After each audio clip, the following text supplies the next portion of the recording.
Welcome into a new episode of the Triple Coverage Podcast. I am Lance Nelson, president of Built in Buffalo.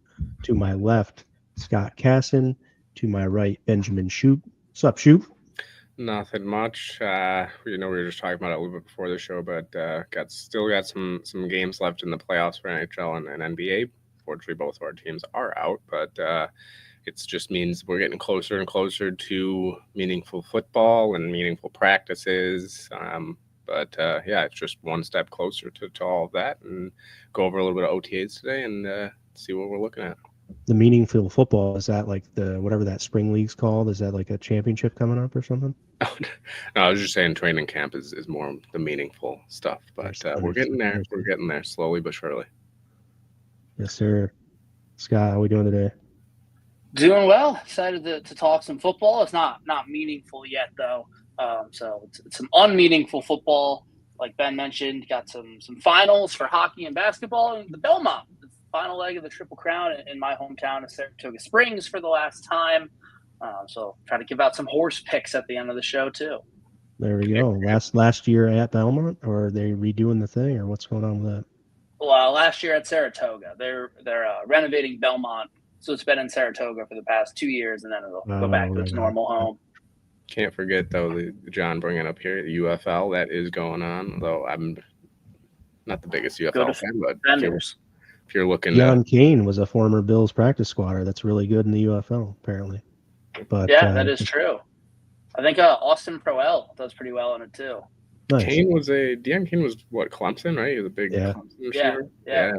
I liked him there and just didn't pan out, but... Yeah, I definitely wanted him coming out of the draft, and then the Bills signed him to the practice squad last year, and I thought it was a pretty cool move, but then it didn't pan out for Deion, or I think it's tough. This roster is pretty stacked, so guys coming in new, starting from the bottom, are going to have a tough time, and that's kind of homage to Brandon Beane and this staff and the way they build this roster. Honestly, I think so. Week 2 of OTAs are underway. What stands out to you guys? Go ahead, Scott, first. Let's hear from you. Yeah, so I think we saw some good stuff from the rookies. We've heard Maxwell Harrison has looked pretty good, and in week 2, you're doing a bit more stuff in coverage. Obviously, they're not wearing pads, but still, like, they'll get pretty physical. Maxwell Harrison looks pretty good, and specifically Landon Jackson, too. Hard to see what you got on the line without pads, but he's one of those guys who looks great getting off the bus, looks great in drills, has really quick feet. So excited to see what he can do. And with Hogt and Ogunjobi being suspended for the first 6 games, I think we're going to see a lot of him early on. He's going to get a chance to cement himself in the lineup and starting to do that here at OTAs. Yeah, for me, the number one thing is obviously, Josh Allen wasn't there. No, I'm joking. That was not my top thing. Josh Allen, of course. I think there's trouble there. Yeah, it might be a little bit of trouble there. But no, the number one thing for me was another guy who was another young guy that kind of you're seeing, you saw, maybe he's dropped a ball or two here and there, but he's getting open, which is a good sign, which is Keon Coleman. So Keon Coleman, you already heard kind of the talk about how he really worked on his body and just his physique in the offseason. Now you're kind of seeing, and again, yes, it's no pads, but this is body by Shoup. Body by Shoup right there. Yep. And, you're also seeing, though, the difference in just even getting open. And like Scott said, yeah, they might not be pads on, but this is still good reps of, one-on-one, getting guys. They're still going to be a little physical out there.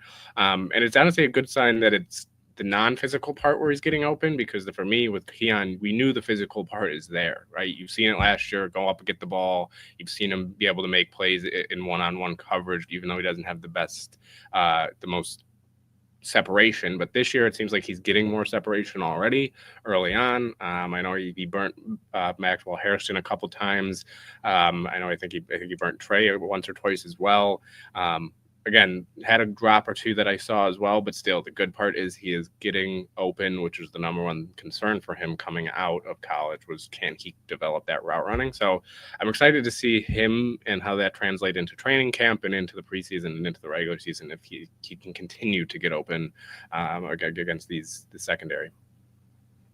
Yeah, continuing with the second and third year guys, I think that these guys kind of hung around, Dalton Kincaid, Keon Coleman, like you mentioned, Ray Davis, Javon Solomon, these guys coming back are going to play, maybe bigger roles this season than they did last year. Another step up. I mean, Kincaid's been obviously the starter and been there, but hoping to find his stride in year 3 as well. So it looks like these guys did a lot of good things in the off season. We'll see if that translates to the regular season, that if their off season preparation and keeping things going in the right direction, and then hopefully their mini camps and their training camps can be successful without any nagging injuries. That's really what you hope for, right? Is that these soft tissue things don't pop up with these guys. It looks like these guys have to um, have done the right things, and hopefully translates through training camp to avoid anything nagging, and then the successful 2025-2026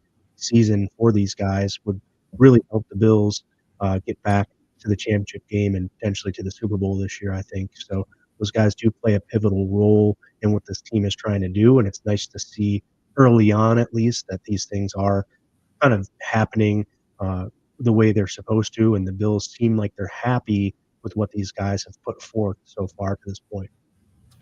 I do, before we move on here, I do want to bring this question up from Bing Bong. I hate to ask, but for mine, was it more positive for Coleman or negative for Maxwell? For me, it was more positive for Coleman, just because I know Maxwell, he's a rookie, but it wasn't just Maxwell he was beating, and Maxwell, he's going to get beat here and there. Like he's still adjusting, right? He's not even 3 months into his NFL career yet, not even actually 2 months into his NFL career yet. So it will take Maxwell a little bit of time to adjust, but even just a guy with that much speed, if he's consistently kind of burning him for Coleman, Coleman is not exactly as fast as Maxwell. So if he's getting open that consistent against a guy like Maxwell, he's still getting enough separation where Maxwell can't recover and get back there. So I guess it's a little bit of both, but I would say more so the positive towards Coleman. Ben, he said he wants to go by Max, so how about you show the guy some respect? Mad Max? I'll just call him Mad Max from now on. There you go. Got to get the 2 syllables in there somewhere. So, I think that's a good point.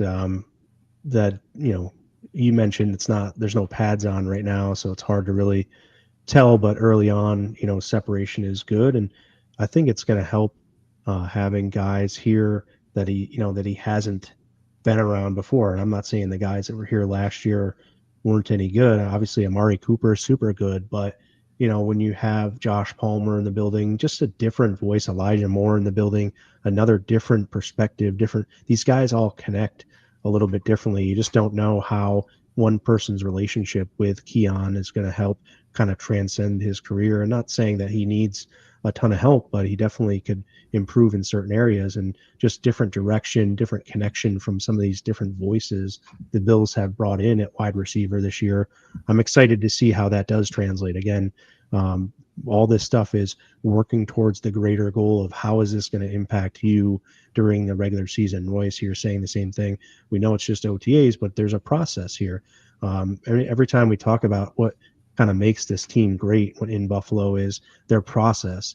The process that's instilled by Brandon Beane and Sean McDermott, and it starts now. So they've gone through the process of what did they do on their own to stay in shape and to come in to this point, and now what are they going to do from this point forward? We do have mandatory camp starting next week, so we're going to actually see everybody there. We'll see what James Cook does. Assume he's going to be there, and then we get a little bit more of a flavor. Then training camp, right? You get even more of a flavor of what might happen. Obviously, the pads come on eventually in training camp, and that's when it really starts getting interesting for me.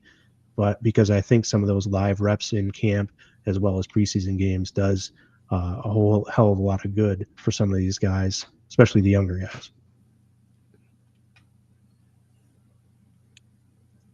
Moving on, Joe Brady had a press conference this week, talked about the everybody eats mantra and things of that nature. So, Ben, I guess we started with Scott on the last one, so let's start with you here. What, if any, did you take away from Joe Brady's comments? You have anything that you could pick out to talk about here with those comments, or any thoughts overall, I guess, on the full press conference? Yeah, so for me, I mean, you've seen a lot, especially this past week or so, a lot of talk about who's going to be the wide receiver number 2, who's going to lead and be second in targets. Everybody obviously is assuming, I think Shakir is going to be number 1 in targets when it comes to receivers. who out of the group is going to be number 2. And we see everybody kind of going back and forth. Some people say Coleman, some people are saying Moore, some people are saying Palmer. So it's kind of all over. And this kind of just with Joe Brady's comments alludes to that of like, oh, it can really be any of them. It can be any of the top 5 in there, the 2 through 5 that can be that second leader in targets. And I think it will be one of those things where we don't see maybe until mid-season, towards the end of the season, somebody really take that and solidify that number 2, number 3 spot. So I do think it will be something that you think that it will be a game-by-game basis, matchup basis. Some games you'll see Coleman gets 7 or 8 targets. Some games you might see Palmer get 7 or 8. Sometimes you might see Moore get 7 or 8. And I think it can fluctuate game by game. Sometimes maybe it's none of them and it's Kincaid. So yeah, I like that they're still kind of doubling down on this everybody eats, and that's definitely something that when you sign Moore and when you sign Palmer, they understand coming in here like, hey, yeah, we have a plan for you guys, but it's not going to be this consistent, you're getting this every single game. It might be a game where you only get 1 or 2 targets, and then there's might be a game that you get 5 or 6. So I like that they're kind of doubling down on it and just saying, no, this is our brand of football. This is our style of offense here is everybody's going to get involved. It's going to be a team game. When we're number 1 in offense at the end of the year, we're going to look back and say, yeah, maybe Josh Allen was the leader in the MVP, but other than that, it was everybody else that was chipping in and helped him become that MVP. So I love that this mantra. I hope it sticks here. I know last year it was kind of one of those things where early on it was like, oh, well, we still need to bring somebody in like Mari Cooper. But I think this year they did a way better job of just getting a group of guys that can get open, like Moore and Palmer, Coleman going into his second year. So I'm very excited to see how this wide receiver room goes. And yeah, I'm really glad that they're sticking to this. Hey, everybody eats, and you're gonna get what you get, and be happy for the next guy in the room that ends up maybe one game getting more targets than you. Yeah, and they asked Joe Brady what better looked like for an offense that averaged over 30 points a game last season, and he talked about the little things, which I think are going to be really important. Blocking.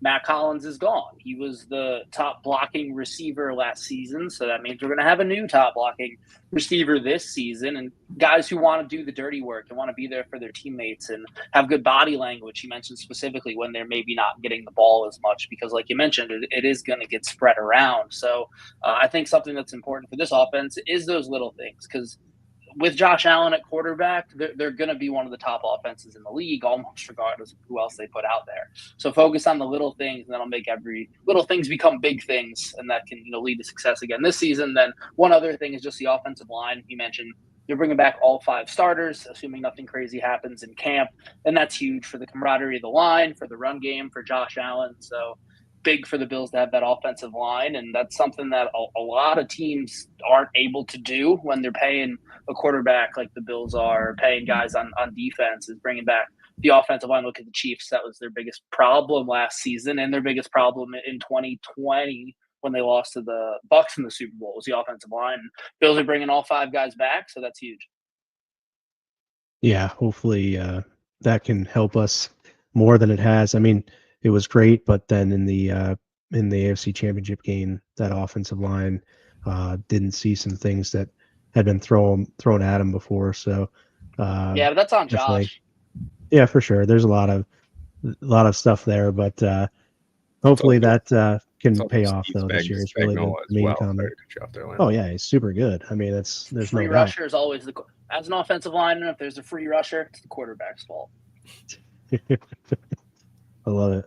Not even a joke. I just think it's everyone involved though. I really take the team approach there. It takes a lot of communication from top down to get that all taken care of, and certainly some things were dropped there in that specific instance. But Joe Brady's a breath of fresh air. We talked about more. I heard about positionless football. We talked about this a little bit last year as well. Really kind of bucking the trend of everyone in the comments is talking about a wide receiver 1 and this stuff. Great. There's going to be one guy that has more catches and targets and yards than everyone else. That's going to be Khalil Shakir, but you can say whoever you'd like. And they're not going to force feed any one guy. There's going to be Roy makes a perfect comment here. Doesn't matter who gets the most targets, catches, yards. Somebody get open so Allen has an available target. Indeed. And there's going to be a different person every game that leads. And it stinks for fantasy football players, obviously, because you never know which guy's going to get hot in which game. You can maybe predict that based upon matchups and where you saw. But we talked a lot last year, and I mentioned this last week too, that we talked last year a little bit about how Dalton Kincaid and Dawson Knox kind of matched up well against people's second level, but then they never really went out there and had that great of a game, and it ended up being other people. And mainly James Cook just had more great games on the ground and things like that. The running backs were involved. So, I do hope that that these guys can get involved. But again, it's not going to be one player that really carries the load. And that's the beauty of this offense. It's really not only everybody eats as far as like the production and the stats, and Joe said this himself, it's just about each day preparation. And I think Scott mentioned that as well. Just like each day preparation's got to be, I'm doing this for the greater good of the team, and I'm doing this so everybody else can also prepare the best they can so that we have the best product each week on the field. So I do also want to highlight as well, we haven't mentioned him, but yeah, this comment here, Curtis Samuel is also a guy that I think will fly under the radar this season. I don't think he necessarily will be that wide receiver 2 or anything, but I do think he will have some games where you're like, okay, this was the game plan maybe last year for him. And yeah, he had the injury and he maybe got off to a slow start, but I do think, yeah, he did kind of towards the end of the season. You saw him get more involved. You saw him kind of get back to what we saw with Curtis Samuel in years prior. So I do agree with that. I wanted to just bring that up quick about Curtis Samuel as well. For sure. Another comment here from Steve Noble. Appreciate you tuning in. Make sure, guys, that you go out and subscribe to that YouTube channel and are in the comments either on Facebook or YouTube. We appreciate that. More B players and very few A players, he says here. I think the way that the Bills build their roster, again, I said this earlier, I like the way the Bills do build their roster. I think it's one of the most complete rosters in the league year in and year out, and it may be a little bit to do with that. You don't have these number one studs at wide receiver. You have a very good running back, though, and I'm going to say he's one of our few A players, right?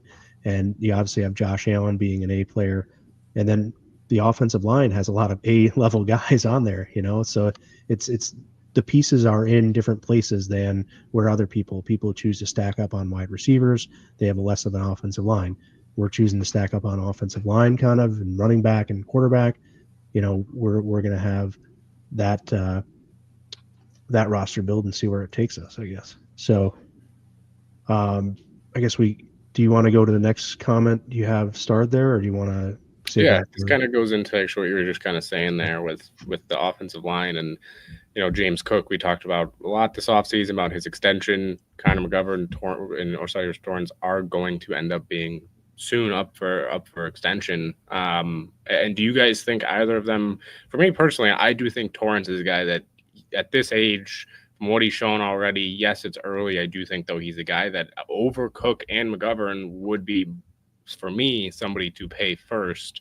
Because, again, Cook, it doesn't really seem like he's going to budge too much from his price. So, for me, Torrance is going to be a guy that I think should be a priority when it comes to getting this offensive line down for the future. Because then you have your stepping stone there for once Deion's getting older, right? He's not going to get any younger. So you have that right side of the line then with Spencer Brown and Torrance kind of locked down there. So what do you guys think, Lance? What do you think when it comes to either of these guys before Cook? Yeah, Torrance is definitely a guy, as long as he continues his trajectory, that I definitely want. But McGovern's hard for me because I am a pretty big fan of Cedric Van Pran Granger. So it's like, when does that transition happen? So it's like, if Connor McGovern gets the big deal, I love Connor's game. He's a great center, and he transitioned very well last year. I think he's good to have. He's great for Josh. He seems to communicate well with him. So I don't want to necessarily disrupt that. I guess I have this torn thought about how this goes, because we did draft a center, and when does he get his chance to to kind of reap those rewards on his rookie deal. I'm not sure he's ever going to. I would extend McGovern before Torrance, like in a heartbeat. Center is, to me, the third, maybe even second most important position on the football team. Definitely on the offense, behind quarterback and like left tackle, probably. And if you have a center who's good, I don't think you risk it for Granger was what, a 5th round pick. Like I know sure. he's good, and sure. he was good at Georgia. We haven't really seen a ton from him, and they know what McGovern is. They know he's good. So I have him as maybe the most important extension this offseason outside of James Cook, which I think we're all kind of assuming is just not going to happen at this point, at least not this offseason. Maybe next offseason, who knows? But like we talked about with some other guys, like if he goes out and has another awesome season, he probably is out of Buffalo because he prices himself out. And if he goes and he has like kind of a mid-season or like an okay season, then it's like, okay, we can just draft somebody and replace him, and the show goes on. So yeah, I think McGovern is very important to extend, unless Von Pranger's been showing awesome stuff in camp. He looked okay when he was out there in the preseason. Didn't get a ton of reps last season just because the Bills had maybe the healthiest offensive line season ever. So we don't really know what's there. But if you have a proven commodity in McGovern, unless they can't afford to re-sign him or they love Von Granger, I don't think you let him go.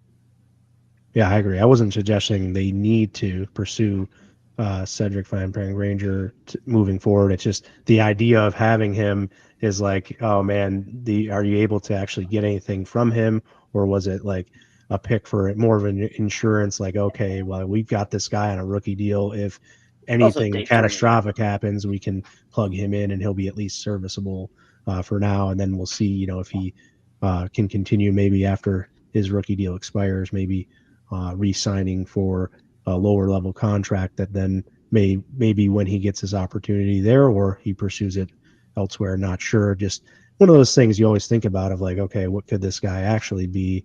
But no way, shape, or form would I want to force McGovern out by just for that expense. I think that McGovern's shown a ton. He's one of the best centers now probably in the league at this rate, and we'll see more of that this year. What do you think as far as the center position goes? Think he's top 5 or? I would say so, but now that Ragnar retired, that helps. But yeah, you were talking about Ron Von Graden, the backup center. Everybody's favorite player is the backup quarterback until he has to play. So yeah, I think he's probably top 5, close to it. He was awesome last season, and how good an offensive line is, especially on the interior, like they were. That's all the center, and even if it's not all physically, like mentally, and knowing what's going to happen, like the center and the quarterback kind of have to share a brain when they're like seeing what the defense is in, and it seems like him and Josh have a pretty good relationship there. I would. Yeah, everyone was nervous, right? In training camp, sorry, Ben. Everyone was kind of nervous how that was all going, and turned out probably exceeded a lot of expectations. Yeah, and everybody in Dallas said he was a better center than a guard anyway, so kind of showed we had never really any reason to be nervous. Yeah, I would still sign actually both of them before Cook, and I've kind of been on that train for a while of like Cook to me. I wouldn't be mad even at 11 or 12, but I still wouldn't be exceedingly happy. And I know a lot of people, especially, Lance, you're a big Cook guy. You love Cook. And I think Cook's phenomenal. But it's just, again, is that money, can it be used elsewhere? And can you get a guy that can still produce at a good level here in Buffalo at the running back position and be even maybe a better 3 down back than Cook? And you can still keep your 2 interior offensive linemen in Torrance and in McGovern. That to me might be even more important to keep this offensive line together and keep these guys here than keeping Cook here, who, again, running backs, it's kind of all over the place with their shelf life and with how Cook's used. So when it comes to the topic of signing these 2 guys, I would sign both of them before Cook in a pretty quick heartbeat right there. Like that it'd be something that wouldn't really be even a question for me to get both of them signed before Cook. So I agree. I don't think a question. They did ask the question, but I think that's 100%. It's easier to say because we kind of know the way the Cook situation is. Like there's not really there's no re-signing him at this point. And so it's just a matter of, do they, does he test the open market or try to sign with the Bills? But you got to imagine that the Bills have made James Cook an offer of some sort, and that he probably didn't like it and move on. So I think that Brandon Beane just rolls that way. He kind of puts all his chips on the table for people. And I can't imagine there's a world where he didn't explore what that would look like with Cook. And then, things didn't work out and you move on. So I think that there's a certain level of comfort for me to say pretty confidently that those offensive linemen are 100% going to get a deal before Cook does. And they should 100%, especially McGovern, like Scott was saying. I think Torrance, again, is going to show another level this year. You hope that he takes even a further step, and then that becomes just an even more of a force in front of Josh Allen. That's pretty exciting to think about, honestly. So moving on, though, we are going to do the secondary tonight. And one of the things in quick thoughts we had, the last quick thought, is Teron Johnson announced he's had a torn labrum during the Ravens game and should be a full go by camp, but did have surgery to repair that, and is recovering in a non-contact red jersey for a camp or for OTAs and things. So, Scott, just any quick thoughts on Teron Johnson and maybe what he means to the defense and how you think this plays out? Yeah, labrum surgeries are pretty much a slam dunk. Like they're one of the least concerning surgeries. He played through it in the Chiefs game, and obviously would have continue to play through it if they won. So just taking it easy. You hope it doesn't limit his mobility, which by the time season comes around, it shouldn't. So, and with Teron Johnson, it's not like he needs to do a ton of stuff in the off season. Just keep being yourself, keep yourself in shape, and he's still been able to run, and I'm sure do some leg lifts and stuff like that. And by this point, he's probably almost back to normal in the weight room. So I don't think it's an issue. It's just something that we noticed in OTAs that I don't really know if a lot of people knew. I think people suspected it, but it wasn't confirmed until OTAs. Yeah, I mean, he's a veteran. He's been through injuries. He knows his body. He knows, like Scott said, just don't do something to somehow re-aggravate it and get a setback. But it sounds like it sounds like they're on the right track. It sounds like, again, he knows what he's doing here to get back to full when the season does come around, and I think he'll be fine. He's gone. I mean, even he's had even worse injuries than this, and he's been able to come back fine. So, the only thing it might do is give certain younger guys at this point more reps in certain aspects here, and be able to maybe even learn a little bit more from Teron during this time as he works his way back to full go. But yeah, I don't think it's a huge story, but definitely something to monitor as it gets closer to camp and into the preseason. Yeah, for sure. He's an important part of this defense. Probably one of the biggest reasons why they can play a lot of concepts that they do, because they have him on this defense, and that's a big reason why this scheme can succeed. And so I agree with your point. Yeah, I agree with your points 100%. It's something that he'll get through here quickly and turn the page and have another outstanding season, we hope. So if you haven't done so already, please like and share this podcast. Please go over to YouTube and subscribe to that YouTube channel. Hit the bell there to get notifications when we are live every Thursday night here at 7 p.m., presented by Monster Energy, the official energy partner of Built-In Buffalo. We also are sponsored as a brand by folks like Buffalogo, so go out and check out Buffalogo's site. They have a lot of great shirts, and including some merch that we have on there. Two Goalies, One Mic has some stuff on there as well, and a lot of other things. There's some cool new shoes that they dropped with Bleach by Abigail, and just a lot of other cool content creators. The hat over my shoulder here, which needs to get to Ben's house eventually, from Brother Bill. So a lot of cool content creators and other people in Buffalo that are doing great things with Buffalogo over there. So go check those guys out. All right, guys.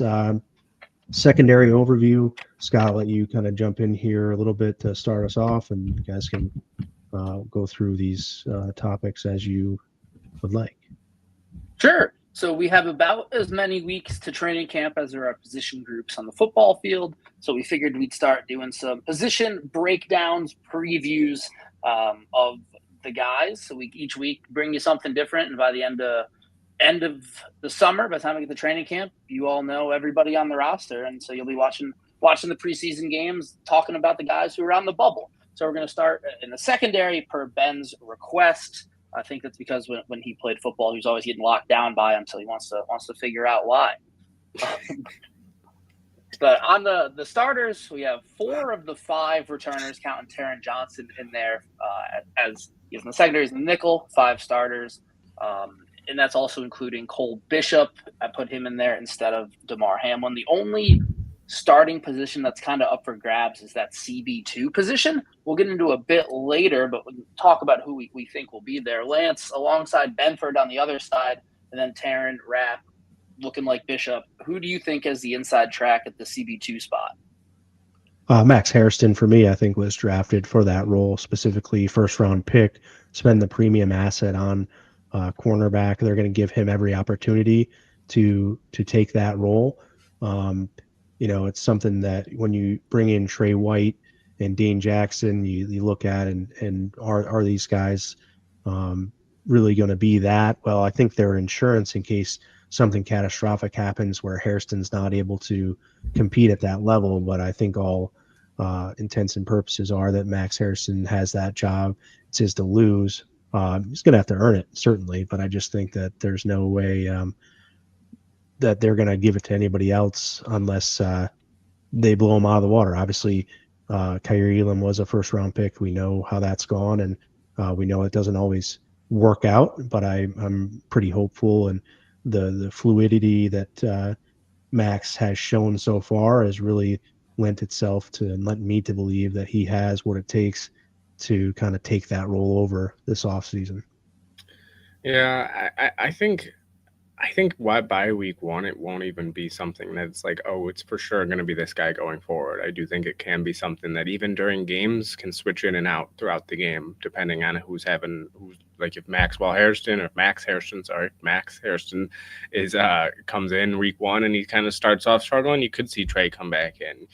You could see a guy that I think is a very sneaky guy is Dorian Strong. I think could be a guy that gets some reps, maybe not as a starter ever, but is a guy that can give you quality reps if you need it. So I would say probably week 1 starter when they announce the team and they announce the starter. I think it will be Max, but I wouldn't be shocked if even for the first few weeks it's one of those things where you see one drive it might be Max, one drive it might be Trey.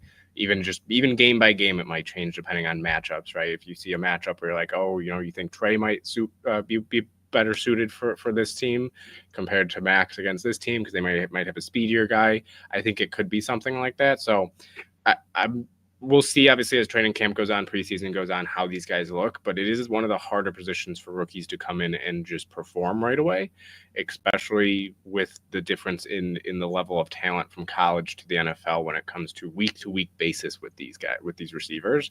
So I do think Max will be the announced starter, but I don't know if it's necessarily going to be like, oh, he's starter, that's it.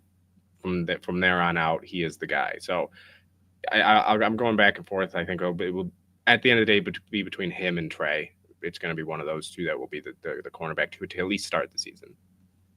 Yeah, it wouldn't surprise me. You mentioned Jamarcus Ingram here, aren't you, Scott? I love Jamarcus Ingram. They just don't use him outside.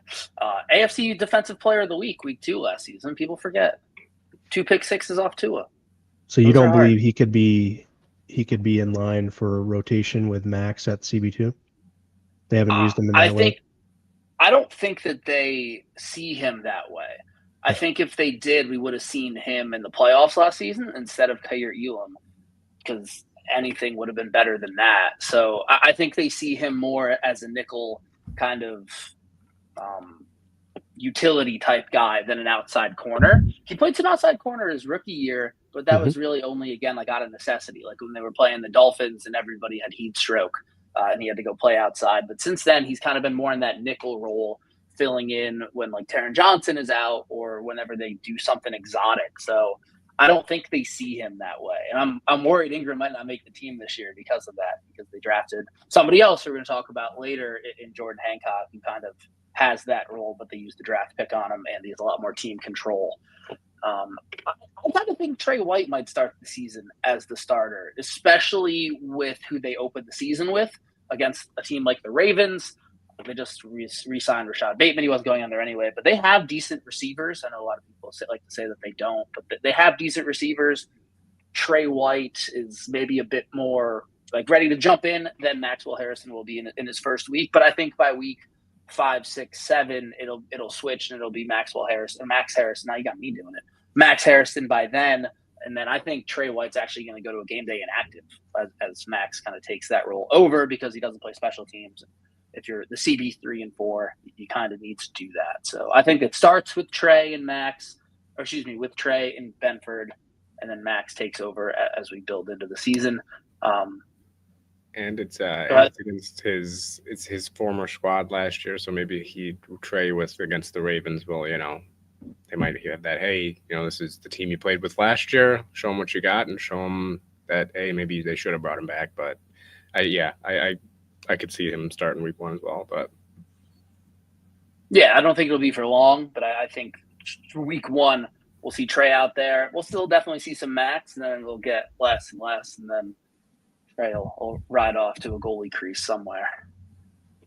A couple of new guys. We just talked about one of them, but Trey White and Dane Jackson are back. Dane Jackson, news came out when OTA started. He's wearing Micah Hyde's 23, which is kind of cool. And cool that a guy like Dane Jackson, who was a rookie when Micah Hyde was there and in his prime, and I'm sure learned a lot of things from him, is taking it. I think he took his locker too, they said.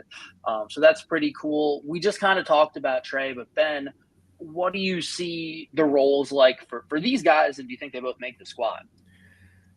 Trey, I do think, but Dane Jackson's a little tougher, just because again, it's not like he has one trait out there that's like, okay, he doesn't have elite speed, he doesn't have elite size, but you've seen him before be able to play good football, right? You've seen him be able to step in and be a cornerback too.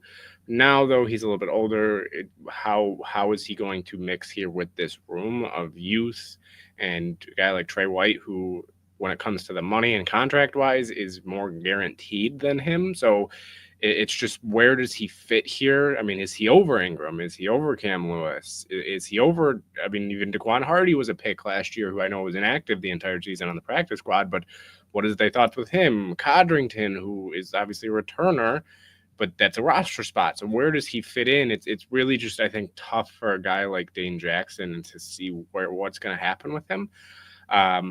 I could see him potentially making the team to start the year, but again, being a guy that down the stretch, once you get Dorian Strong in there and once you get Mad Max kind of get going there and get some games under their belt, could he be a guy that then towards the end of the season ends up getting waived and maybe brought to the practice squad or whatever it is? It's going to be tough for him. Trey, I think, like we said, he'll be a guy that at least to start the season will be there. And I think he'll be on this team the entire season just for the leadership and the experience wise. And, he's pretty much just a slower version of Max Harrison when he was coming out of college. So like the size wise, the build, he can help teach Max that way. So I'm a little bit all over when it comes to what Dean's going to be, just because it's like, unless he really shows out, where does he fit into this secondary? And I like him as a guy. He's a great guy. He's been here before, knows the system. But how much can knowing the system really take you when you have guys that are up and coming and maybe just a little bit more athletic and a little bit more, might have a trait that stands out more than him? Yeah, it's kind of a hedge. This guy's serviceable if you need him. Hopefully you don't need him. And talking about Dane, right, I think that he's been solid. He's not like the worst player we've ever had, but I think, we all know we can, there's better folks to be had at that position. And we hope that those folks show up and show out here early on so that they can kind of take those roles and run with them. And that we won't need to use. I think Trey is similar to that. I think these guys are are veteran guys that you can, sort of put in the break glass in case of emergency type thing. Maybe not. Maybe Trey has more of that nod early on, like you mentioned, Scott, where he's like, okay, You trust you're him more at a certain level in the where beginning. hopefully physically you're there and enough to be more than serviceable. I'd say you kind of want him to be a little bit more than serviceable, not just a serviceable player. And we'll see, where he comes in. But I don't know. I just have a hard time believing that Max Harrison's not going to light this Bills roster on fire and come out as CB2 pretty immediately. Yeah, and I hope that he does. I agree with what you said a lot of there, Ben, as far as Dane and Trey. I think Trey makes the team. Contractually, we're guaranteeing him more money, and I think he's just a better football player than Dane Jackson. Dane, I think, has his work cut out for him, especially with how much draft capital they invested into the corner position. There's a guy like Dorian Strong or Hancock, and all things are equal, you're probably taking the guy with 4 years of cheap team control rather than Dane Jackson, who's probably only here for a year. Maybe he goes to the practice squad. Maybe he tries to go somewhere else. And I don't know if he starts like he would last year on Carolina, but maybe he tries to go somewhere else. But yeah, I think Trey is about as close to a lock as you can get. And Dane Jackson is going to have to earn it and really have a good camp because they're not going to keep more than 5 corners, maybe even 4, depending upon outside corners. That is, they're not going to keep more than 4 outside corners. Some other guys who were back, who we didn't mention, who could be in the mix: Jamarcus Ingram, who I did mention, Damar Hamlin, back on a 1-year deal, going to compete for the safety spot, but kind of feels like the writing is on the wall. That's going to be Cole Bishop's spot, but a great depth guy to have who's been there before, and probably that safety 3 role is a bit where he more naturally fits in anyway. So a great person to have if inevitably, unfortunately, Taylor Rapp or Cole Bishop miss a game due to injury. Cam Lewis, the Swiss Army knife of the secondary, who seems like he can play any position, and that's one of the reasons he's stuck around so long, is still here. DeQuan Hardy, 6th-round pick last year out of Penn State. His role to the roster seems more as a nickel guy and a returner.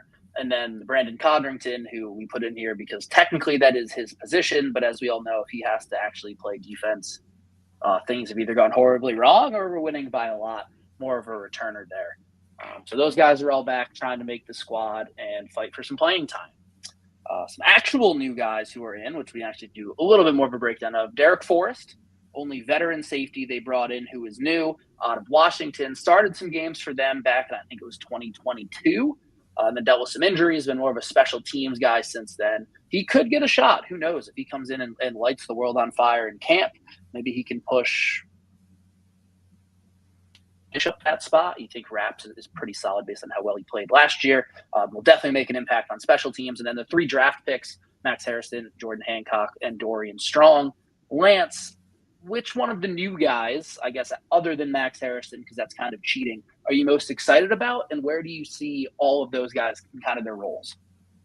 Yeah, I'm excited to see what Forrest is going to bring to that safety room, because I honestly think he could be even more of that safety 3, that next guy up, if either of those guys go down over Hamlin potentially.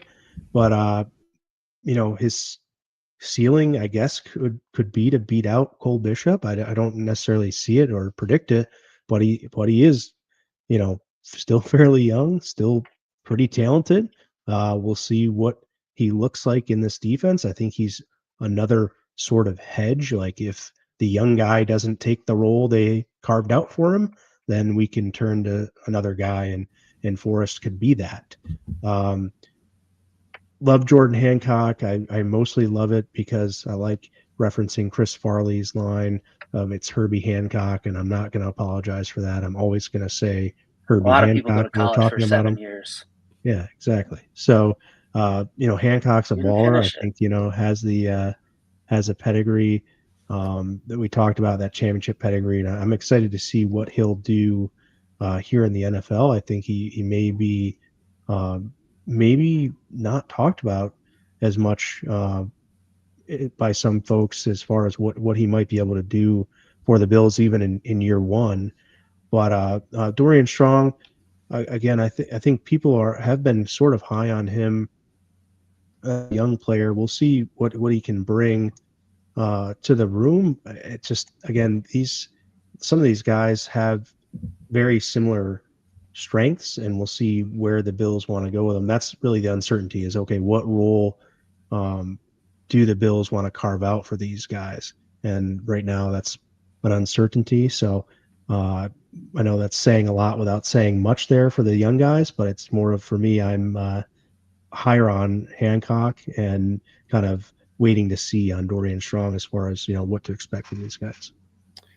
Yeah, I mean, for me, the most excited, I really am going back and forth on these two guys, but the one I've talked about the most, I think, this offseason is Jordan Hancock, just because of that versatility. And they've kind of come out and said, hey, we have a plan for him. Like, we know what we're going to do with him. And, I mean, hopefully it doesn't happen, but let's say Teron Johnson goes down with an injury, which we have seen before. He could be that guy that steps in. I know we've talked about Hardy's more of a guy that could fill in there, but he hasn't. He was on the practice squad all last season. That's a little bit telling in that regard. He's also a little bit smaller. I mean, I think he's like 5'10", so it's not necessarily him. I mean, Ingram, Cam Lewis are those guys that can go in there, but again, do you want the guy that might have better or higher upside to him and a higher ceiling than maybe the lower floor there with those two guys of Ingram and Lewis? So I'm very excited to see Hancock, because also, again, he can drop back and play safety. Does he end up being a guy that they say, hey, we'll keep 3 safeties and we'll keep Hancock as that 4th insurance safety if we absolutely need somebody to drop back there? So for me, Hancock's the guy that really is just kind of a mystery to me on how they're going to handle him and what their plan is, especially for his rookie season, because you rarely, I feel like, see it with, what was he, late 5th round pick, early 6th round pick he was. You rarely hear them talk about a 5th round or 6th round pick and say, no, we have this big plan for him. We know what we're doing with him. And he's a guy that can play a bunch of different positions, but we still know what we want from him. I feel like you rarely hear it talked about maybe as much as you've already heard from Hancock, at least this early on. So it just seems like he's a guy that they are high on. And I think he was the guy that when Brandon Beane and Embedded said that every scout in the Buffalo Bills organization, when by far got the most votes of the guy that's the most underrated in this draft, is Jordan Hancock. So for the scouting team to be that high on him, for the coaches to be talking about him, for just as much hype as, I mean, for a 5th round pick, again, late 5th round pick, I don't want to use necessarily the word hype, but just the amount of talk around this guy a month and a half after he gets drafted, to me, is something like, oh, okay, we got to watch him once it gets to training camp to see where they're going to play him and what he can produce on the football field. Hey, Lance is ready to cut our Pro Bowl center for a 5th round pick. So yeah, hype. Yeah, there you go. Okay. I would say I have some excitement for all of these guys. Forrest, I don't think he's going to work his way into the defensive lineup, but he's great on special teams, and you need those guys. And you mentioned a lot of stuff about Jordan Hancock there, and he can play multiple positions. Maybe he can be a guy like Cam Lewis, who just refuses to go away because he can play so many different positions, and you can't cut him because he can kind of be the backup everywhere. Those guys are really valuable. May not have the top end talent, but he can do a lot of things well. So you need guys on the team. That's a great way to, fill up the Shohei Ohtani of football, filling up multiple roster spots with one guy, even though Judge is still better than him. But I'm going to go with Dorian Strong. He's a physical corner, which is something that I think the Bills thought they were getting with Kaiir Elam. He was a bump and run guy. He liked to be up in your chest. He liked to bump you at the line of scrimmage, and then he was fast enough to kind of play that trail coverage. Strong's not as good at it at the college level as Elam was, as you can tell in the discrepancy where they were picked. But I saw a stat, Dorian Strong for the last 2 seasons didn't give up a touchdown when he was playing press coverage. I think quarterback rating when they were targeting him, and that was 2.1. So if he can get his hands on you at the line of scrimmage and throw you off your route, he's going to do well. Gets a little greedy sometimes, can get beat on double moves, and I think part of that is what makes him so good in that kind of bump and run coverage is that if you make a move, he's going with it. So he has a lot of development to do. But, hey, the last time we took a cornerback in the 6th round who played outside, it turned out pretty well. That was Christian Benford. And we also took a cornerback in the first round that year. Hopefully that guy works out a little bit better. But I think Dorian Strong has a shot to make the team. I think all of these guys have a real shot to make the team. And a lot of times with day 3 draft picks, you're not necessarily saying that, but I think that like all 3 of these guys should be there come September, whether they're active or not, or on special teams just only. But I think they'll all be there at least. So Yeah, let's anything talk else about a little as of bit now? what that means, because it rolls right into our next bullet point here is that, some of these guys' strengths could lend itself to others being finally cut. You mentioned, Cam Lewis is a guy they haven't really been able to necessarily get rid of. He's stuck here because he's stuck onto the roster. Not that he's stuck in Buffalo, but he's stuck to the roster here because he's been able to do so many things well. And now some of these young guys can do that. So, who gets cut here from this roster? I kind of wanted to give you the chance, Scott, to get the first crack at this one, if you will. Who do you like? What do you think it's finally time that Cam Lewis is released or go to the practice squad at very least? How do you feel about Codrington's roster spot, and then wherever else you want to go from there? Yeah, I'll start with the 2 you mentioned. I think Cam Lewis finds a way on the team. I think all the coaches love him. He plays special teams. He does whatever you ask. This may be his last year here, but I think he finds a way onto the team just because he's a veteran. You know what you're going to get with him. I think they trust him, and they know what he's going to do. He's not, if you have to put him in the slot, he's not going to be Taron Johnson, but he's going to do okay. He's going to at least be in the right spot. And as a guy who's not a starter and who is a backup, that's all you can ask for. Just be in the right spot, know where you're supposed to be. If you don't make the play, like, you don't want to say that's okay, but that's kind of okay. Just be in the right spot. And he is really good at that. So I think he sticks on for at least one more year. I think Codrington is out. I don't think that they will use a roster spot just for a punt returner this year, because they have other guys who can return kicks. And if you keep a guy like Chenault, he can actually play receiver. Like, you can put him out there and it's serviceable. I don't think they're going to do that a lot, but you can do it. Elijah Moore can return. I don't know if he's returned punts. So that would be the one thing Codrington has a leg up on everybody, is he's returned punts. But I think they'll find somebody else to do that, because roster spots on this team, when you're as deep as they are, and especially with as many draft picks as they use on the defensive side of the ball this season, those final 2 or 3 roster spots, there's going to be 5, 6, 7 guys fighting for. If they can get an extra one from the return spot, I think they do that. I think my guy Jamarcus Ingram, I think this is it for him, unfortunately. I think he probably sticks on the practice squad, because unless everybody else was watching, that's Thursday night last season, week 2, AFC Defensive Player of the Week. I don't know if he has a huge market, but they just like him here in Buffalo. So I think he goes to the practice squad. I think all of the rookies they drafted make it, unless one of them has a terrible camp. But yeah, I think Dane Jackson probably gets cut too. So I think my odd men out are Dane, Codrington, and then Jamarcus Ingram. And then like Daquan Hardy also cut, but he wasn't on the roster last year. So but yeah, those are my guys, unfortunately. Yeah, I agree for the most part. I think the one guy that I think the 2 guys that you kind of will be fighting for another spot as well that you didn't mention there was Forrest and Hamlin. I do think Forrest, I think they're there already.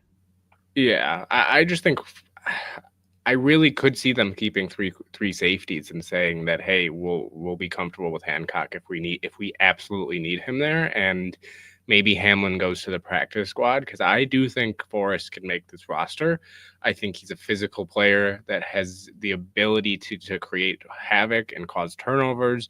And, for a guy like Taylor Rapp, who is another physical safety who has in the past had injury history because of how physical he plays, Hamlin for me is not that. Hamlin wouldn't really fit the role that well of Taylor Rapp, of being that physical downhill safety to go up and make plays. You've seen it time and time again, where whether it's angles or just missing blatant tackles with Hamlin. Again, he's a good backup when it comes to just as a safety in general. But I think if you want a guy that at least can step in and be that physical downhill safety, I think Forrest can be that guy. So I think Forrest makes it. Hamlin, it will depend really on what they want to do. If they want to keep 3 or 4 safeties back there. If they keep 4, I think both of them make it. if they keep 3, I think Hamlin's the odd man out there. Ingram, yeah, I think Ingram's going to end up being gone, even though for a period there, I thought that he could end up being a guy that surpasses Cam Lewis in value. Obviously, you've seen it kind of come back down where after those first few weeks there with Ingram, he kind of came back down to earth. So I do think Ingram gets cut. I think Codrington gets cut. Just, yeah, again, you're this good of a roster. Are you going to waste a roster spot on a return guy like Scott said? It just doesn't make sense to do that. It really doesn't, especially for a guy that, again, if he's out there, you better be up by like 40, like we were against the Cowboys last year or 2 years ago, last year. I can't remember now. But yeah, I just don't think Codrington's the guy that you end up wasting a roster spot on. Hardy, it was kind of just, I think, a throw at the dartboard there, see what you can get. Ends up not working out. I think he'll go elsewhere, or just even getting cut in general. Cam Lewis is the tough one. Cam Lewis, it really, again, I think will depend on how many they want to keep and how well Jordan Hancock does. Because if Jordan Hancock can come in and show that, hey, I'll be that guy, that Swiss Army knife, it's going to be tough for a guy like Cam Lewis. It's going to be like, okay, well, we have that in Jordan Hancock, who's younger, who's bigger, who might be a little bit faster than Cam Lewis. Do you want to keep 2 roster spots there? Again, if you want to keep a guy like Chenault and keep an extra receiver for a guy like Chenault that can play a little bit of receiver, but also be a returner. So Cam Lewis is the tough one for me because I do think all the rookies make it. I hope that they keep Cam Lewis just because, again, like Scott said, it's valuable to have a guy like that can play all over the field and play multiple positions. And to have 2 guys like that in Hancock and Hamlin, I mean, we've seen it before with injuries. These guys can go down like flies. And if it ends up happening, which obviously we all hope it doesn't, it's good to have that insurance there. So I do think they end up keeping the 3 safeties and keeping both Lewis and Hancock and just saying, let's ride and let's see what we got here. And maybe, again, Hamlin might go to practice squad, but it's going to be definitely an interesting battle between a lot of these guys. And yeah, Dane, like you said, Dane, I think is the odd man out here. It's unless he really shows out in camp, it's going to be tough. Yeah, I think Dane has the opportunity, the skill, maybe inside track being the veteran to make the team. I just think that the coaching staff this year goes more with the youth movement. I really believe in that sort of thing this year. I think Jackson's cut. I see Ingram and Couch on the practice squad, maybe Darryl Porter Jr. on the practice squad, maybe. But I also think Cam Lewis winds up on the practice squad versus the 53. If he's sticking around, I think it's going to be via the practice squad. Maybe Wande Owens also there. Young man that may get a chance to be on the practice squad, but I haven't liked Codrington very much since we've got him. Great that he can return the ball, but can do nothing else. And I just really hate giving a roster spot to that skill set. I really understand how the Bills do build their roster in that everyone has a specific role, but I just can't, like you mentioned, and you guys have both said this, you can't really see that being so valuable at this point in time that they can give a single spot to just your returner, and somebody else has to figure out how to do it and also be able to play a meaningful position, maybe not full time. And that's why maybe we'll talk about wide receiver another time, but maybe one of these wide receivers can do the special team thing, but also have a little bit of a role in offense as well. I think that's more likely. Or if they have another defensive back they want to try out there that can actually play defense as well, then great. Or at least others, because Codrington doesn't cover kicks, he doesn't cover punts, he doesn't do any of that. He only returns. So if he could also cover those things, that would be fine. Like, okay, you guys, it's an all-around special teamer. That's great, but he doesn't do those other things, and I just can't see having a roster spot for a return man only. It's not Devin Hester by any means, so we'll see. I mean, because the return is going to become more of a focus. It's becoming more emphasized. They want more and more returns now, especially on the kickoff side of things. So we'll see how that affects their decision when how valuable Codrington is to the staff. But for me, I'd see him getting cut. Daquan Hardy also feel like he is getting cut outright. And then, like I said, I had Ingram, Couch, Porter Jr., Cam Lewis, and Wande Owens on the Bills practice squad. I think, you could see Cam Lewis being elevated, early on in the season, especially. So he's still there, maybe in a sense, but I just, again, feel like, again, they have, like you said, Jordan Hancock, and they have others that can really do some things that I like.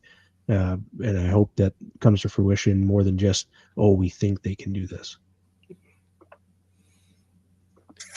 Yep. So as far as how they're going to play and kind of the breakdown, the Bills at the end of last season started to play a bit more man defense. McDermott's scheme very zone heavy. You figured Babbage kind of came from the McDermott tree would be similar because they kind of run that defense together. But in the playoffs, they were up to, what was it, close to like 50% man, which for McDermott is kind of unheard of. So how do you think that goes next season? Do you think they continue that trend? Do they go back to just strictly a zone scheme, or do they maybe even go a little bit more man? And how do you see the additions they made in the offseason and the draft building to that, Lance? Yeah, not everyone can be 100% man like you, and more people are like 50% man like Ben. So I think that we'll see where this goes, and I certainly think they're going to lean into the strengths of this personnel grouping. So I really think that you'll have how do these guys fare when challenged with the man coverage. You mentioned specifically Dorian Strong, right? Having that prowess, having that skill set shown in college to do more of that. Hairston at least has that trail speed, that maybe not necessarily the physicality at the line. We'll see what his hand technique and his punch strength can be to try to jam folks at the line. But otherwise, he may struggle at times with veteran receivers if they try to play man coverage. So matchup based, personnel based, we'll see how those guys fare when they get the chance. But I still think they rely on the bread and butter that's got them here, so to speak, for the most part. And we'll see. I think, again, in certain games, the matchup may dictate that they need to do this more to have better success. And I think they won't be hesitant to do it given the personnel they have now in the secondary. I think you'll see a slight uptick, mostly because I think when they do get aggressive, which Sean McDermott likes to get aggressive and bring some blitzes. That's when I think you'll see more man than usual, is when they bring the blitzes. You've seen way too many times where they bring the blitz, but then they allow the quarterback to get it out in half a second because they're playing off zone coverage, or they're not being physical with it. Where I think this year you'll start to see that more of like, hey, they might even let them know that they're blitzing, and they're going to say, let's go one-on-one. We got everybody manned up here.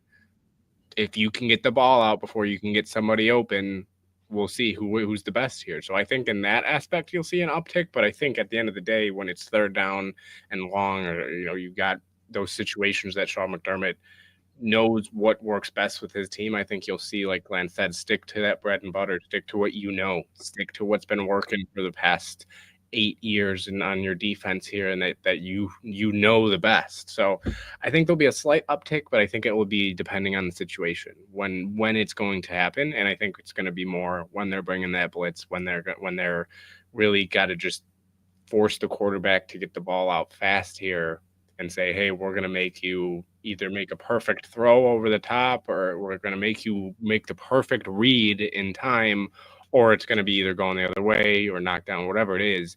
So I do think you'll see a slight uptick, also because they did bring over the guy from the Patriots, who the Patriots love to play man coverage, and he was a man coverage coach from New England. So I think you'll see a slight one.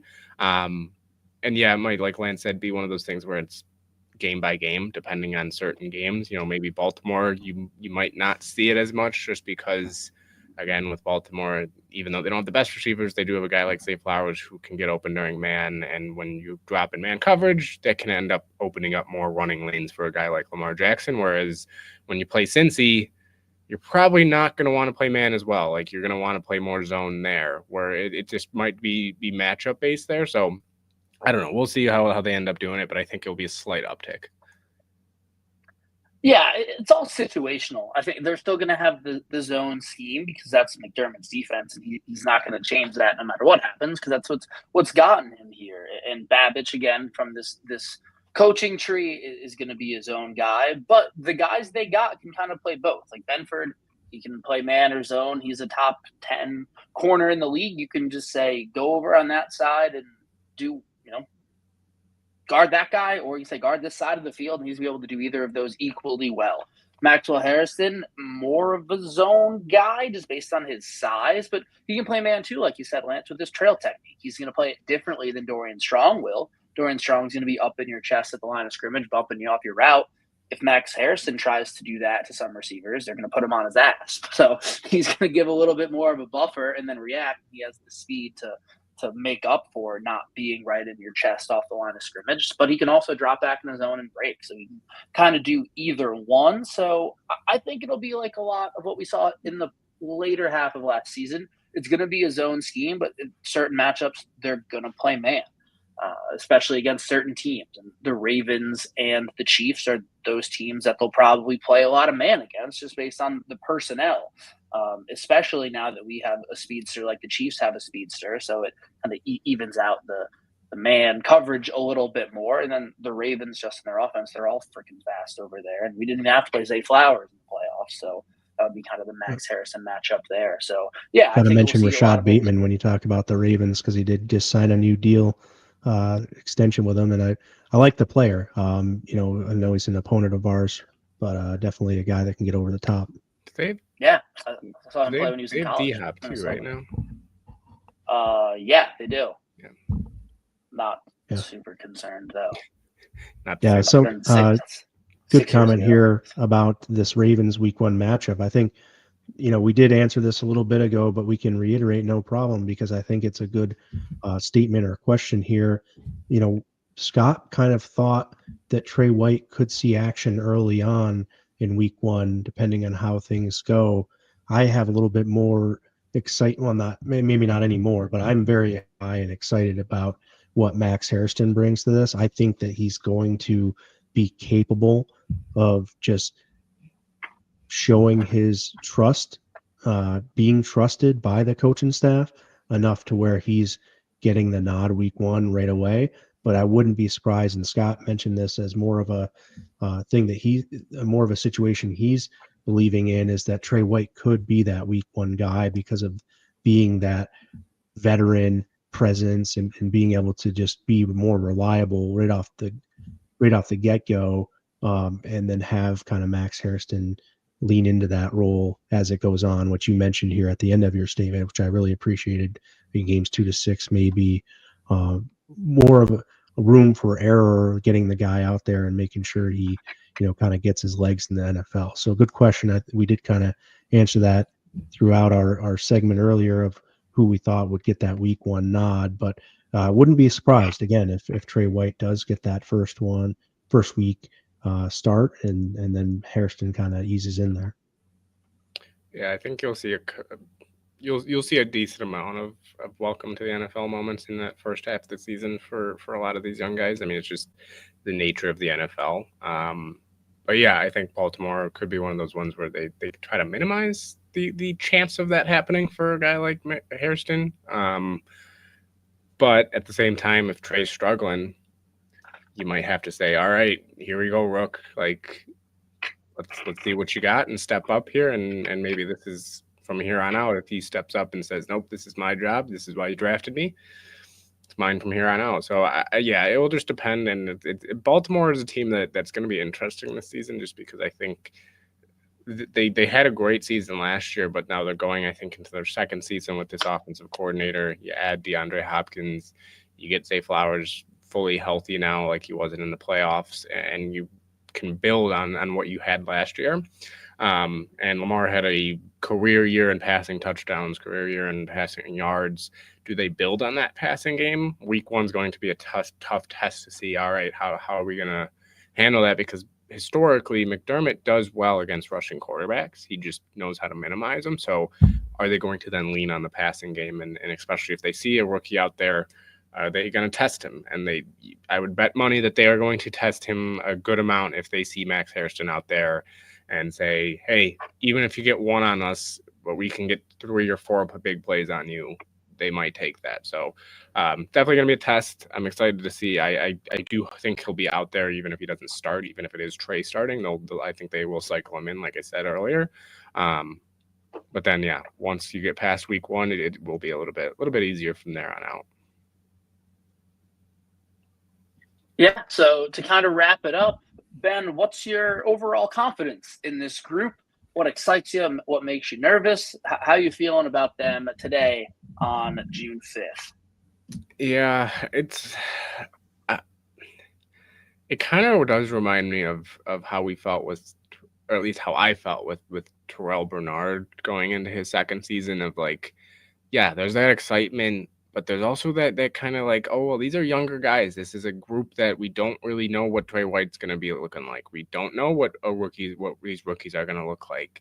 Dane Jackson, I mean, is he going to even be still serviceable, right? He was on a team that was pretty bad last year, and he had his ups and downs as well, but he still was not a guy that had a lot of demand in free agency. So, how's Cole Bishop going to look going into his second season? Is Taylor Rapp going to be able to stay healthy? What happens if so for me, I will say the worries is just the lack of experience from a lot of these guys, and even the experienced guys of can they stay on the football field and what are they going to look like? So it's just that uncertainty from pretty much everybody, but that's also kind of what excites you, right? It's the excitement of you get these speed with Hairston, you get these young guys coming in that can maybe bring a little bit more juice to this defense, and they're looking to make their mark in the NFL. So it's kind of it's the same, I guess, answer for both of what excites me and what's my worry. It's both the same answer. It's the youth, and it's just the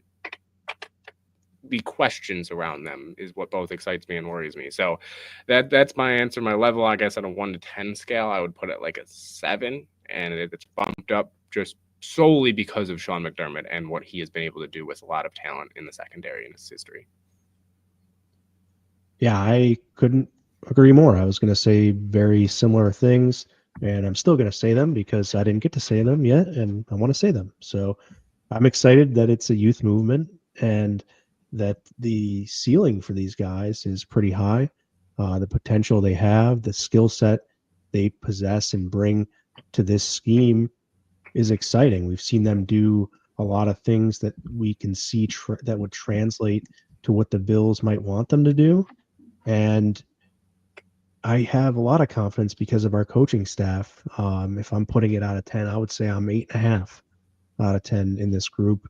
I believe the Bills are going to do a lot of good things with them. I think there's plenty of talent.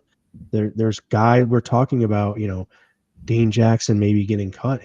There's no doubt in my mind he could make this team too at the same rate, even though we haven't projected being cut. It's something that I think is exciting because the floor of the worst guy is still pretty high. I feel like for the most part, these rookies are exciting, but even the guys that we have in that may be less exciting ceiling still have a fairly decent floor to where if that's the guy we see out there, I'm not hanging my head by any means. So the worry is staying healthy. I think for me the most, and then those young guys achieving their potential, like you mentioned. So I think the injuries are always going to be something that you're not going to be able to predict or control, obviously. But we'll see what the level is of these young guys as they come in, and we even count Cole Bishop in that, right? Because he did show some good things last year, but still has quite a bit of work to do to be a reliable starting safety in the NFL at the same time. So, but I think he can get there. So, it is given that we've said and we think that they may move on from some of these guys that have been reliable before, maybe Dane Jackson, maybe moving on from Cam Lewis to a smaller role, practice squad. I predicted a practice squad role, or maybe even being cut there if he goes to the practice squad, could be signed elsewhere because he has that potential or that prowess to kind of be that Swiss Army knife for folks. So maybe somebody wants that on their roster. So, losing if we lose a guy like Cam Lewis and then end up needing him, I guess that's another sort of worry for me. But I think overall I'm pretty confident in the group, and I'm excited that we're kind of turning a new leaf here. We get influx of young talent, and that's pretty exciting. Yeah, I'm moderately confident, I would say, in the second, moderately to decently confident in the secondary. Benford's a Cautiously stud. optimistic, would you say? You could say that on a scale of 1 to 10. I'm at like a B plus. Yeah, Christian Benford's obviously going to be a stud. Taylor Rapp, you know what he's going to be. He's going to play physical. He's not going to miss tackles. He's going to be in the right spot. He's probably going to get hurt at some point. Cole Bishop looked good last season. He's a sure tackler, had some communication issues, specifically that one touchdown to Nico Collins where Rasul Douglas just kind of gave up and stopped to look at Cole Bishop. Like, where the frick were you, dude? So hopefully I think that might have been his first start. So, like, hopefully those growing pains are out of the way. We don't need Justin Simmons. I'm just going to say that. Hopefully those growing pains are out of the way. And then the other side, there's going to be growing pains there with Max Harrison or Trey White. Trey White, not necessarily growing pains as far as maybe old age pains, but either way, there's going to be some plays that make you scratch your head, and there's going to be some really good ones. And then Taron Johnson, we're including him in the secondary. He's great. So I think there's reason to be excited. There's going to be growing pains early. Hopefully those are all out of the way. And by the time the playoffs come around, those 5 guys have cemented themselves. They're in, and all of those pains are out of the way. It's going to be a fun season because there's going to be a lot of young guys. That's the thing that's going to happen when you're paying a quarterback as much as the Bills are. There's going to be a lot of new faces in positions that matter. And this year, that position is CB2 and even safety, because Bishop wasn't a starter. He wasn't supposed to be a starter for most of last season. So they got some young guys. They're going to get opportunities that they might not have gotten other places to play really early. They're just going to have to take advantage of them. You are muted, sir. But I'm sure you said, Scott, you're right. You're so smart. I did. I completely agree. And I said, appreciate everyone's time taken out here to watch us on a nice Thursday night here in Buffalo. If you haven't done so already, please follow the Built in Buffalo social media pages, specifically the YouTube page as well, so you can interact with us while we're live. We appreciate everyone's comments who did get in the comments. We do like during the off season, we're able to pull up more comments and try to mold the show around what your interests are. So please come back next week and continue with any sort of questions and things. We'll pick another position group for next week, and even comment maybe what you'd like that to be. And, go ahead and hit us up on Facebook. Our page there is pretty large, do a lot of good content, Instagram and X as well. We have content all over there, growing the YouTube side of things, growing the TikTok side of things for as long as that may be around. And we'll keep bringing you guys all the best content we can. In the meantime, go out there, have a safe weekend, and we'll be back next Thursday at 7 o'clock. Thanks to Monster Energy, the official energy partner of Built in Buffalo, Buffalo Logo, and all the great sponsors of the Built in Buffalo brand. And we'll see y'all next week. Go Bills. Go Bills. Go Bills.